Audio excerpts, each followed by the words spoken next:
Limbus, a short story from the anthology series Nightmares, Dreams, and the Monsters in Between, written by Sam Qualiana. It started at night, and I remember spotlights dancing across the city streets. They illuminated the dark, ravaged alleys and trash-covered pavement. Ted and I crawled slowly down the road inside his white, corroded van. I remember reading the numbers on the buildings as we crept along our way. Ted stopped the van, leaning toward the passenger side. "Is this it?" he asked. Without responding, I exited the vehicle, unsure of where I was. I carefully made my way over to a dark, beaten metal door. The entry showcased a white paper sign with the words, "Get the fuck out," written in black ink, with a sketch of a handgun accompanying it. An alarm howled in the distance as streetlights flickered over our heads. Ted joined me outside the vehicle at this point. The sound had distressed him. "Is this the right place?" he asked nervously, looking over his shoulders for potential aggressors. I surveyed the area cautiously before realizing where I was. No. I walked to the building next door. It was barred at the windows, the doors chained shut. The lights appeared to be off inside. This is where she works. But where is she, I asked myself. I looked back at Ted, who was clearly on edge. "It looks like she's already gone," I said.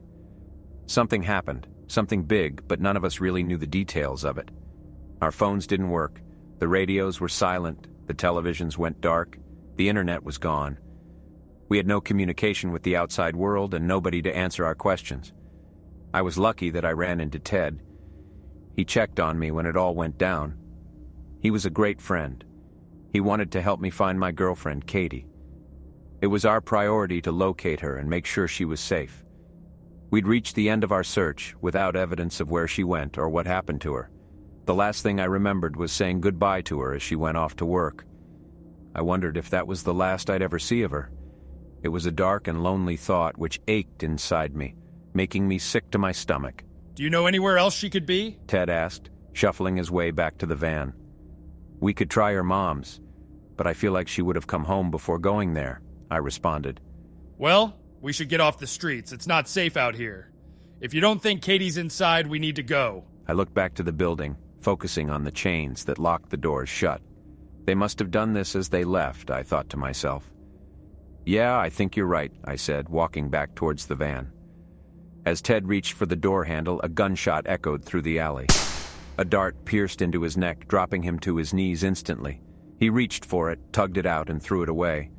He coughed, staring at me, unable to speak, but his expression said it all.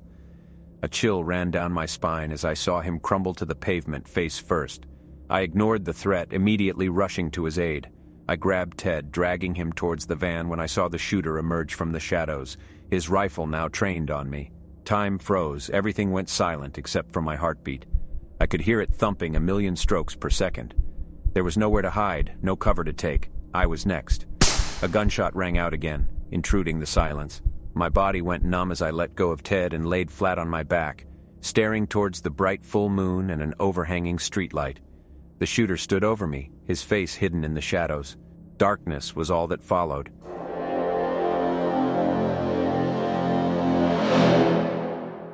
I woke up in a large room. The walls and floors were solid concrete. It seemed like I was in a bomb shelter. There were no windows, just a large garage door that only opened from the outside. In my unconscious state, they put me on a military-grade cot with a small blanket and pillow. When I sat up, I felt a sharp pain in my chest. I pulled down the collar of my shirt, revealing a large bruise surrounding a small hole.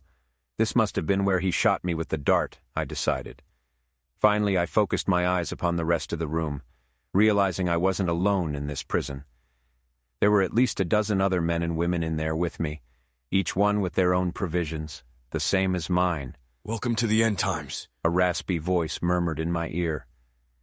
I looked over to a man in his early 40s, sitting on a cot beside my own.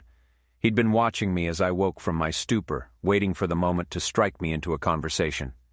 "Where are we?" I asked him as I rubbed my wounded chest. "Nobody knows. We all came in the same way last night. Some were up before others. Long enough to know there's no way out." My eyes wandered around the room as I searched for Ted, with a slight hope of finding Katie as well. To my dismay, neither were amongst my new cellmates. "My name's Rex. What should I call you?" "Val," I replied hesitantly. "Well, Val, If you're looking for somebody, chances are they're already dead. I saw some end-of-the-world type shit going down in Schenectady before I was knocked the fuck out and wound up here. Schenectady? I muttered with confusion. Yeah. The guy bunking on the other side of me is from Ohio. From what I've put together, none of us lives too far from each other. But nobody is from the same place. So we're all strangers to each other. They pulled me out of Buffalo. It seemed like something big was happening, but we were all left in the dark, I explained. I saw soldiers in crimson armor marching down the streets. They were burning buildings down, shooting civilians. Some of us were chosen to be here, I think. The infantry ignored us, but we were tranked by some rifle-toting punks that followed behind them. It was a shit show. Everything happened so fast, and there was no warning. They cut out our communications first, then stormed our city. Christ, I didn't see anything like that. But one of those guys ambushed my friend and me while we were out looking for somebody. Not to sound like a pessimist, but forget about your old life and anybody you left behind. These four walls are where we're gonna die. I don't believe that. You don't even know what they want from us yet, I replied with discontent. See for yourself, Rex said, pointing over to large monitors mounted on the wall by the door. I removed myself from the bed, making my way to the screens. As I came closer, I was able to make out what they said. The names of everyone in the room were displayed on the monitors. When I found my own, I realized there was more than just our names. In a description next to each person, they listed our gender, age, and hometown, along with a section for rounds 1, bonus points, and an average viewer rating. What is this, some kind of sick game? I looked up to the ceiling to find a series of cameras and speakers scattered all around the room. What the fuck is going on here? I yelled at the top of my lungs. My hands trembled. I could feel the rage building up inside of me. At that moment, a loudspeaker crackled with feedback before a voice broke through. It sounded American, like a radio host or sports announcer. Hello, everyone, and welcome to Limbus. You're the lucky ones who were spared from the cleansing. You were chosen by us to compete in the arena for your salvation. The rules are simple, but the challenges get harder as you go. The more points you score in each game, the more benefits will become available to you. Everyone starts here in the bunker, but when you earn points in victories, you are rewarded with better accommodations and privileges. But it doesn't stop there. Keep the games exciting for the viewers at home and win the ratings bonus. Remember, if you're unwilling to participate in the games, you get sent to the Inferno Chamber. Nobody likes to leave this world in ashes, so don't be that guy. Our viewers see everything you do in the games, so make sure you keep your ratings high. We'd hate to see you get voted off the show. Stay tuned later today as we begin your first challenge. You're the players, and this is the game. Welcome to Limbus. What the hell is this? An older man yelled out. Well, it just got interesting. Rex stammered. This isn't happening, I said, burying my face in my hands. Confused chatter escalated in the room around me. Everyone just as lost and scared as I was. We were all in this together, yet we were utterly alone.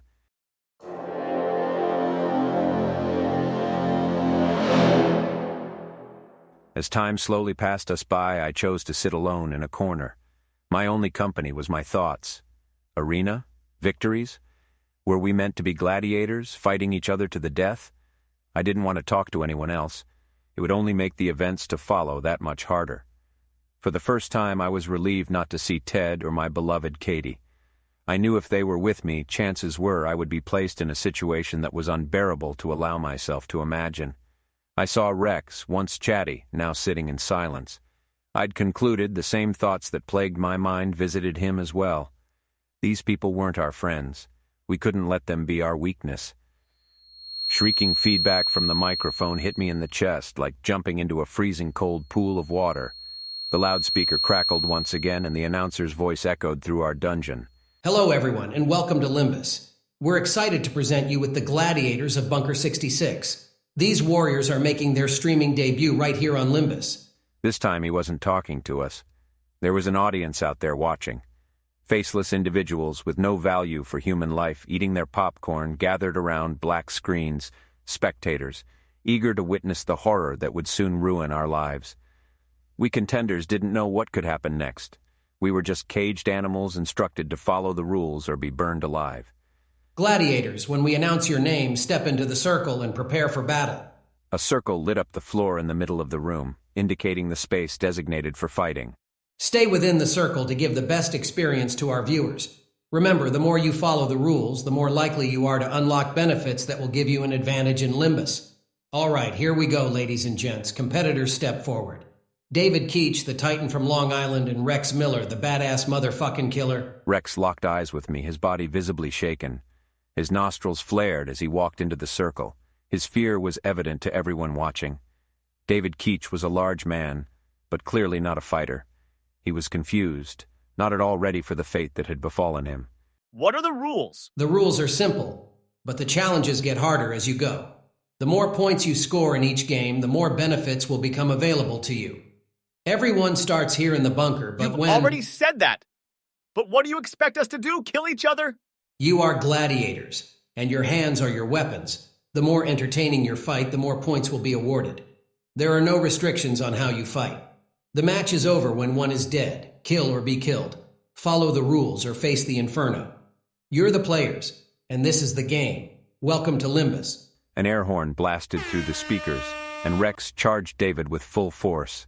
Both men unleashed an animal inside themselves, viciously planting fists into flesh. It was horrific to watch. The sound of bones breaking and teeth shattering would never leave my ears. The men cried like children as they tore each other apart, fighting with only the determination to survive. They didn't want this, but they knew they'd both be killed otherwise. Blood painted the floor as David stood over an incapacitated Rex. David's left eye was swollen and bloody.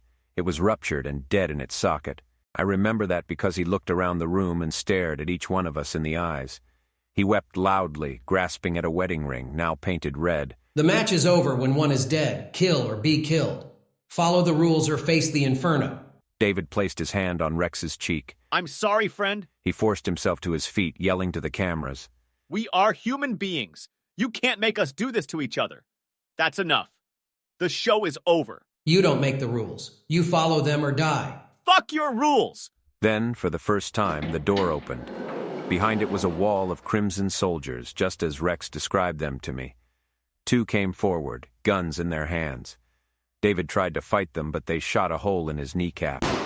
As they dragged him along, a hidden doorway opened in the wall. Fire danced out of the opening, reaching like hands towards David. The flames invited him inside, and without hesitation or remorse, the soldiers threw him into the furnace. Within seconds, the hole was closed, and the Crimsons had left us to our silence. Nobody knew how to react. We just stared at Rex, who cried in the middle of the floor, spared by David, yet still unsure of his fate. And that resolves today's competition, ladies and gents. Rex Miller, not so much a killer or a thriller, wins by default. Can't say he's getting any points on this fight, though. I guess we'll see him in the arena again very soon. Good night, folks. I watched Rex crawl over to the monitors. His rounds won total moved up a point. He wasn't awarded any bonus points for the round. His average viewer rating reported at 98% thumbs down. Rex collapsed to the floor and wept. At that moment, not only myself, but everyone else in the room lost a little bit of our humanity. Nobody came to Rex's side, not to bandage his wounds nor comfort him. I moved to my cot, where I laid down and closed my eyes, hoping to wake from this terrible nightmare.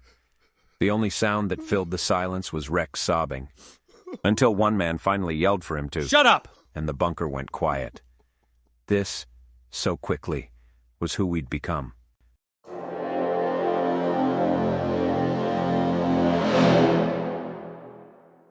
The second day in our prison came and went.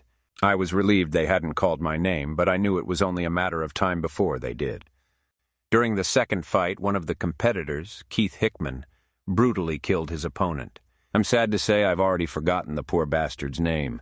Keith gained 10 points from a viewer ratings bonus and what they called a brutality kill.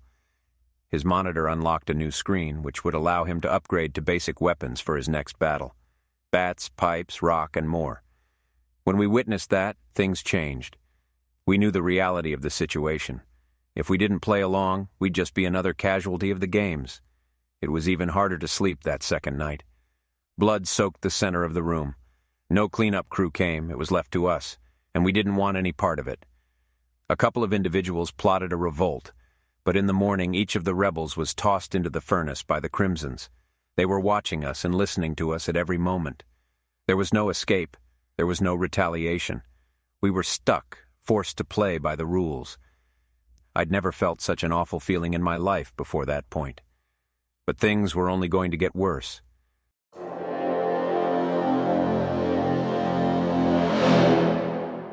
The third day came, and the fourth. By then, one of the women took it upon herself to clean the blood off the floor.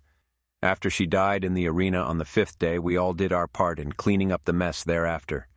The situation conditioned us. Day by day, we waited to be the next body laying lifeless on the death-stained concrete.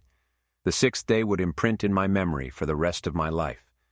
The smell of dry blood, body odor, and cleaning supplies lingered in the bunker. I remember looking at all the empty cots around me. Only 7 of us remained alive. Keith, Rex, 2 women, an older gray-haired man, the skinny man who hadn't fought yet, and myself. Most of their names I'd forgotten. Honestly, it was for the best. By the process of elimination, I knew it was my day to fight.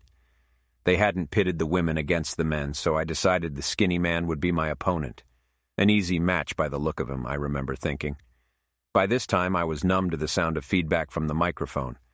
I just wanted to get this over with. The announcer's introduction muffled in my ears. I stood up and made myself close to the circle. The skinny man stared at me, knowing, too, we'd be called upon next. Here we go, ladies and gents. Competitors step forward.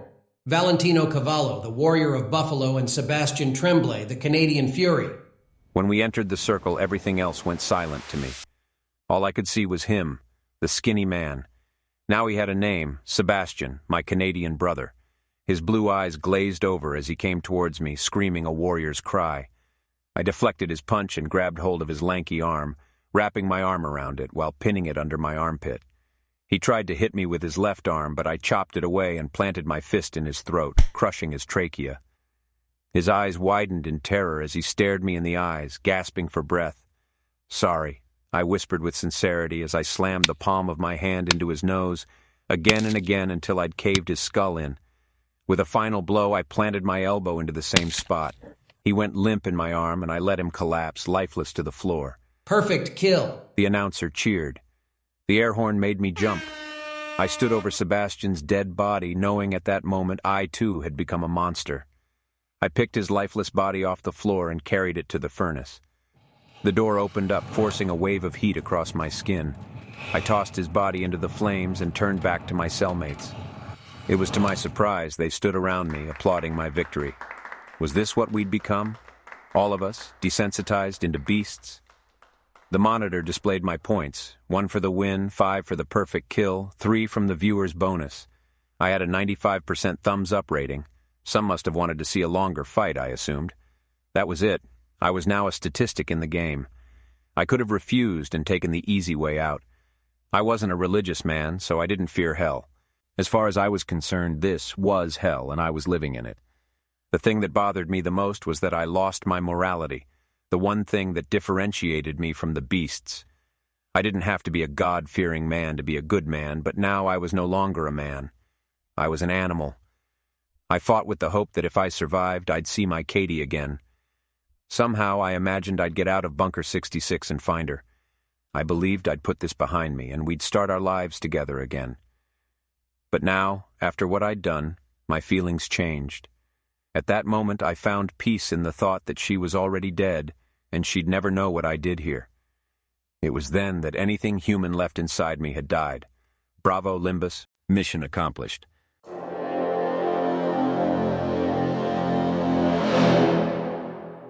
Keith used a steel pipe to end the life of the gray-haired man. I couldn't tell if he enjoyed it or if his performance was all for show, to generate points from the viewers at home. Either way, what I witnessed in that match was as gruesome as it gets. The following day, I was face to face with my biggest fear. They called upon the first friendly face I met in this bunker, Rex Miller. They would force us to fight each other to the death. Even though we hadn't spoken again since that first day, I felt a bond with him. If we'd met under better circumstances, I'm sure we'd have been friends. Rex had won his fight against David by default, not earning enough points to garnish a weapon. I, however, gained enough for them to provide me with a baseball bat. I didn't want to do this. I wanted anything but this. But I had to fight. When the match began, I took my first step forward, gripping the wooden bat tightly in my hand. Rex flinched. Stepping backward, he looked like he wanted to run away. I stopped, hesitant to engage him. It was going to be harder than I thought. Do it! Kill him! Keith shouted from across the room. Rex whimpered, putting his hands out, begging me not to go on with it. Please don't do this. There's got to be another way. I looked at the cameras, watching over me, then to the other gladiators, cheering for blood. Everything moved in slow motion. The lights shined brighter. The room disappeared around him. I focused on Rex, and I ignored my humanity. I shut out my consciousness. Before my eyes, his face transformed into my own, my alter ego laughing maniacally, taunting me to come forth. And then he was Rex again, scared and hopeless. There isn't any other way, I whispered as I ran forward, striking him in the head with the bat. Rex stumbled a bit, trying to focus on me. He charged me with a drunken stance. I hit him again, this time splitting his head open, causing one of his eyes to go crossed. He continued to engage me, though it seemed like his body was on autopilot and his brain was already dead. Like a chicken with its head cut off, he ran a circle in the room. When he somewhat gained his bearings, he came right at me. I hit him again and again until he collapsed to the floor. I felt sick to my stomach.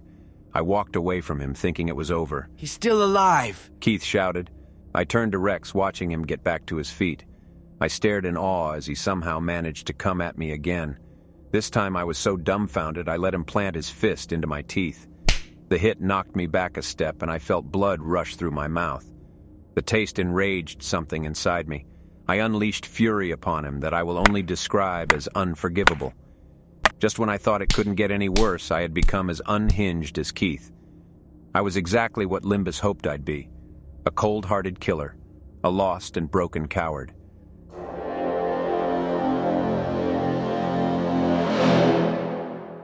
This must be it, my final day in Bunker 66. It was either Keith or me. One of us would die today. He gripped a steel pipe tightly in his hand as he awaited the orders from our host. I clasped my baseball bat, taking a stance. I imagined it was the World Series and the bases were loaded. I was ready to swing for the home run. The introductions were over and the room was silent. Keith charged towards me, hungry for blood. I swung with all my might. Every ounce of anger and hate I ever held inside rushed out my body at the end of that bat. A loud noise rang out, reverberating off the concrete walls. In my mind, I saw a baseball disappearing over the stands past the bright lights of Fenway Park. In reality, my swing made contact with his pipe, causing me to lose my footing and clumsily tumble forward. Keith took that opportunity to crack me in the back of my leg. The showman that he was, Keith walked away from an easy kill, blowing kisses towards the cameras. If he had half a brain, he would have smashed my head on the floor like a melon. He came towards me, motioning with his hands for me to get back to my feet. I screamed at the top of my lungs, smashing the bat into the ground repeatedly until it snapped in half. I gripped the handle, now splintered into a jagged wooden stake. "Come get me," I challenged between gritted teeth. Keith smiled, obliging my invitation. Running towards me, he swung his pipe. I used my left arm to take the brunt of the blow. I could hear my bones cracking as it made contact. At that moment, I stabbed him in the ribs repeatedly with my broken bat. That didn't stop him. He hit me again in the shoulder and once more in the side of the head. A flash of white light penetrated my vision and a hum tickled my ears. I shook my head to regain my focus. Keith stood before me, his face turning white. He gripped his side as blood oozed between his fingers. "You got me, you lucky bastard!" He whimpered. He tried to come at me again, and I could see he was weakened, losing focus. He swung at me slowly. I stepped back, dodging the advance. I quickly stepped forward as he stumbled, planting the jagged weapon under his right armpit. When I pulled it out, he gasped. Blood sprayed all over the floor, and he dropped his pipe. Keith was dead, and I was the winner. It was time to leave Bunker 66.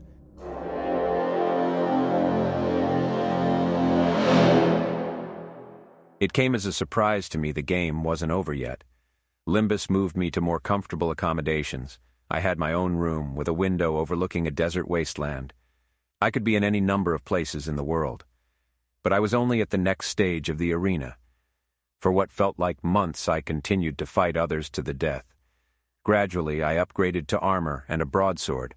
I collected scars throughout my victories, disfigurements on my face and body. If I ever got out of this mess, they would be there to remind me of the heinous acts of violence I'd carried out to survive. I don't know what it was that kept me alive for so long. I didn't want to see anyone I'd lost before this started, but I couldn't forget Katie, nor disregard the thought that she could be out there somewhere, looking for me. I only hoped they'd assure her safety. In the end, it was the only prize I longed for. After another brutal victory in Limbus, they moved me to even larger housing. Doctors came to my room to dress my wounds. It was the first human contact I'd felt in months that hadn't concluded in death. It was chilling. When they left, I stared out the window by my king-sized bed. I saw the desert again, but this view also presented a city. It was somewhere I'd never seen before in pictures. I felt closer to humanity than I had in a long time, yet I was still a prisoner. In the reflection of the window, I saw a door open to my chamber. A wall of crimson soldiers escorted a thin-framed man into my room. When he spoke to me, I recognized his voice. He was the announcer that had been narrating the loss of my humanity for months. Congratulations, Mr. Cavallo. You have achieved the highest level of Limbus. I continued my gaze out the window, keeping my back to the crimsons and announcer. They didn't deserve my attention. "Can I leave?" I asked. No, you will live your remaining days here, but you'll find everything you desire in your new suite. Anything you need will be provided. Just ask the computer. We'll deliver anything within our power to keep you satisfied during your stay in Limbus. There's someone I need to see again. Anyone you knew from the old world is gone. We only supply material requests, Mr. Cavallo. However, we have provided you with a suitable mate. I finally turned to face them, not knowing what to expect next. The crimsons parted, making way for a woman. She was beautiful, yet sadly unfamiliar. I could tell she was scared, unaware of her purpose here. "I don't want her," I replied as I faced back towards the window. We ran a massive test through our database, referencing every picture, video, or search that has ever passed through your digital history. We cross-analyze that with every interest, text message, or conversation recorded through your devices and match that with parallel examinations of this woman. By all digital analysis, you two are a perfect match for each other. In time, you'll thank us for this connection. "You can't expect computers to comprehend love," I muttered. The only way one of you will leave here is through death. So, embrace the fact we've gifted you with a mate instead of isolation. The announcer said, discouraged by my reaction to his gift. He and the crimsons marched out of my suite, leaving the lady behind. When the door shut behind them, the woman quickly clawed at it, searching for a way out. "There's no way out of this place. We're prisoners. You might as well make yourself at home." "I won't let you fuck me," she said with fear in her voice. "I might be a monster, but I'm not a rapist." My words seemed to calm her slightly. She moved closer towards me, appearing unsure of her current situation. "Why am I here?" I turned away from my window to face her, revealing my scarred face. Surprisingly to me, it didn't seem to frighten her. "You heard them. They expect us to live out our lives here, together. From the looks of you, they didn't make you participate in the games." "The games?" "You're better off not knowing." She came closer to me, now more curious than afraid. "What did they do to you?" "Forced me to fight to stay alive. What about you? How'd you get here?" "When the blackout happened, I hid in a bomb shelter with my father. It didn't take the Red Soldiers long to find us, a few weeks at most. They killed him, then kept me in a cell for months. I don't know anything that's going on or what happened to the world. I've just been a prisoner all this time, and now I'm here. Still a prisoner." She sat down on the bed, trying to fight her tears. "I'd like to tell you that you're safe here, but we're at the mercy of Limbus, so I can't guarantee anything. All I can assure you is that as long as you're with me, I can protect you from them. Just know they're always watching and listening to what we say," I explained. A robotic feminine voice chimed softly over a speaker. "You have achieved the highest level in Limbus, Mr. Cavallo. You and your mate may speak freely in this suite. You are no longer monitored on Limbus." "Yeah, sure we aren't. Then how'd you know what I was saying?" "I am programmed to listen to your needs and commands, as well as your mates. I do not record or broadcast your conversations, Mr. Cavallo." "Hey, by the way, she has a name. You can all stop calling her that." "Would you prefer a different mate, Mr. Cavallo?" the computer asked. "Bring me Katie Young," I demanded. "Insufficient request." "Forget it," I replied. "You must really love her," the woman said. I didn't respond. I stared out the window, longing to hold Katie once more. "My name is Emily. Please tell me I don't have to address you as Mr. Cavallo. She joked, trying to lighten the situation. Val, you can call me Val. We exchanged smiles, and for the first time in a long time, I felt happy to be around another human being.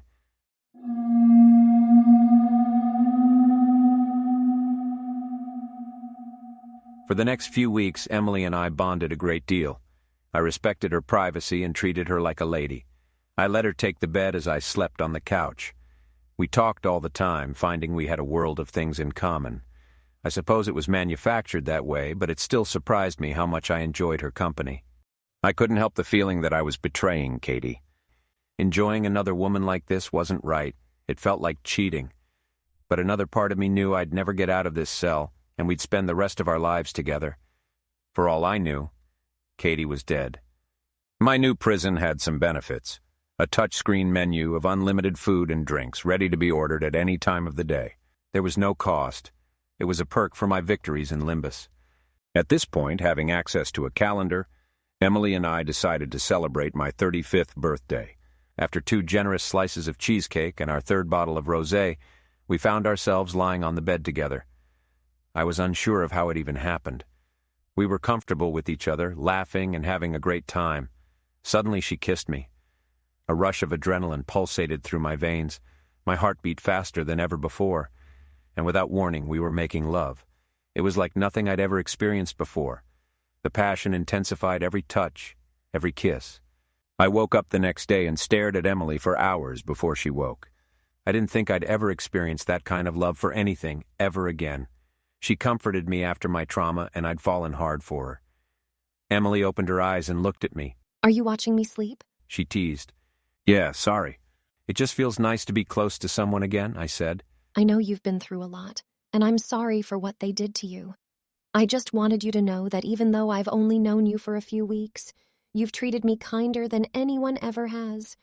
You've been gentle, even after all that's happened to you, and you had no reason to be, but that's who you are. Even after all the awful things you've seen, you never changed who you are here, she said, putting her hand over my heart. I wish I could have met you a long time ago. I wonder what a life we could have shared. Emily said, cuddling up to my scarred chest. We might have never been close, had this madness not brought us together, I replied. Then it was worth it, she whispered. For the next few weeks, we made love countless times. She was my everything. I almost felt like it was worth all the pain I went through to end up with her. Until Limbus played another trick on me. The grand finale was yet to come.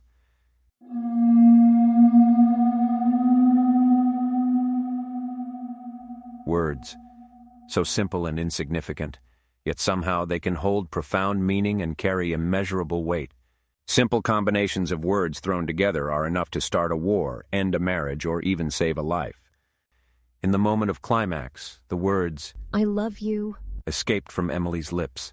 As her naked body collapsed on mine, I too echoed, I love you, back to her for the first time. A loud humming resonated through the room, followed by a metallic vibration. The walls rose from the ground to reveal a room, hidden adjacent to the bedroom. A slow clap echoed through the speakers in my suite. I stared in horror as the announcer exposed himself in the secret space, giving me a standing ovation. Behind the slender host was Katie, my beloved, now betrayed. She crumbled to the ground, crying uncontrollably. She couldn't conjure up the words to speak, so she wept. She'd been in there watching us from a two-way mirror. I wondered for how long. For how many nights, weeks, or months was that hidden soundproof room her own personal cell? I stood to my feet, nude from head to toe, adrenaline rushing through my veins. How can this be? What kind of a cruel existence am I living in? You son of a bitch! I screamed at the top of my lungs, tears escaping from my eyes. A wall of crimson soldiers marched into my chamber, separating me from the announcer and Katie. Ladies and gentlemen, the mighty hero of Limbus has met his ultimate match. He has defeated countless enemies in the arena, and he has transformed into a mighty beast, no longer human nor capable of remorse.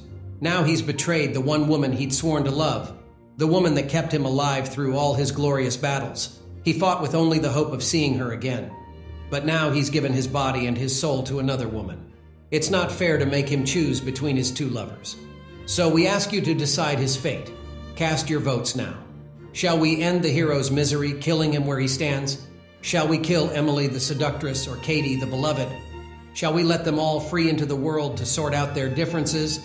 Or shall we pit the women against each other in a battle of love or death? You decide. Let the countdown begin, the announcer said. A digital clock projected on the wall, counting down from 3 minutes. This is rock bottom. I stood naked, broken, in a situation with impossible odds. An army in front of me with nothing to defend myself. My eyes shifted to the left behind glass, my shield and sword from the arena, proudly on display. A crimson caught my gaze and stepped forward, ready to attack should I advance on the weapon. I looked back at Emily. I loved her with all my heart. Then to Katie, who I also loved so much it hurt. I never thought I would love anyone again. And here I was with 2 women that I couldn't live without. There was only one way out of this. I had to be the one who died, the perfect ending to a dreadful legacy. The clock hit 0. An air horn blared through the room, rattling my thoughts away. The announcer stepped forward between the crimsons, staring me in the eyes. The people have spoken, Val. The women shall fight in a glorious battle of love or death. Whoever survives will live out their lives with you here in Limbus. I stepped closer to the announcer. The crimsons stomped their feet to the floor and readied their rifles for the attack. No, I am the champion of Limbus. I make the rules. Projections appeared on the wall, displaying my popularity vote, skyrocketing to 100%. I make the rules, I repeated. This is my game now, you soulless motherfucker. There's nothing more frightening than a man on fire with everything to lose. The announcer laughed. Just this one time, we're going to change the rules. You've now broken the popularity vote in Limbus. You are the people's hero. However, someone must die today. You can choose 2 out of 3. Those 2 will have immunity. They cannot be harmed. Both the people you pick can leave Limbus to start a new life, never to be bothered by the cleansing again. You have the choice to pick your lover and start a life of freedom. The unlucky third wheel will have to fight their way to freedom against my soldiers. If they succeed, they too can go free. You decide your fate, Val. I looked to Emily, who hid her naked body under the covers. She was crying and afraid. I looked to Katie. She stood tall, wiping the tears from her eyes. She mouthed the words, "Let me go." I'd committed the worst offense I could. I hurt the woman I loved most in the world. Hurt her so severely that she was ready to die from the pain I'd caused her. She was willing to sacrifice herself to make me happy. I knew what I had to do. Let the women free, but make this a fair fight. The arena's no place for guns. Have your crimsons fight me like gladiators. The announcer scratched his chin, contemplating for a moment before making his decision. Deal, no guns. He motioned for the soldiers to lower their weapons. The crimsons handed off their rifles to one soldier, who quickly left the area. They unsheathed swords from their sides and readied themselves for battle. Emily screamed in horror, yelling at me, but her words fell on deaf ears. I looked at Katie one last time. She stared at me without saying a word. As I approached my sword and shield, a crimson lunged in for the attack, not giving me the time to arm myself. I dodged his blade, grabbing hold of his arm, and threw him into the glass that enclosed my weapons. I looked back towards the other crimsons, expecting more to flood me. To my surprise, they gave me the time to collect my weapons and end the life of the soldier who prematurely attacked me before they advanced. Then 6 men charged me at once, and I deflected 4 of them. The last 2 pierced my unprotected flesh with their swords. With a quick swing, I sliced one of their throats, pushing 2 more aside with my shield and taking another blade to my back. I turned to face the man who stuck me and chopped his hand off at the wrist. I pushed through the other 4 men, sparring back and forth in an onslaught of swordplay. I danced across the floor until I reached my goal, facing my back to the announcer. When I knew I was close enough, I spun to meet him, planting my sword into his chest. I pinned the announcer into a wall. The shock and fear in his eyes was the prize I'd longed for. I am the player, but now this is my game, I whispered, pushing my blade deeper into his chest, watching his soul leave his body. A sharp pain struck me in the back, another and another. I looked behind me to see the crimsons piercing their swords into my flesh over and over again. My body went numb and I collapsed to my knees. I released my sword and my shield. I was broken, powerless. I tried to speak, but the words couldn't form. I raised my hand to the crimsons. They'll be safe, one said. I shook my head, ready to accept my fate. I saw Emily, a future we'd never have. Moments frozen in time, memories nearly fading. Her laugh, her lips, her touch. I saw Katie, a past I'd nearly forgotten. A future we were meant to live. Our house with a white picket fence. A dog was playing in the backyard with my son that was never born. Her laugh, her tears, our love. The Crimson who did me the kindness of assuring their safety towered over me. He raised his sword, gently resting the tip on the back of my neck. Rest well into the dark, warrior. He whispered. To Katie, one last moment, we lock eyes. Our hearts collide. Her lips move. The comfort of her words take me to another place and time. And then, darkness. If you enjoyed this audiobook, please like and subscribe for more content from the Metroshia channel.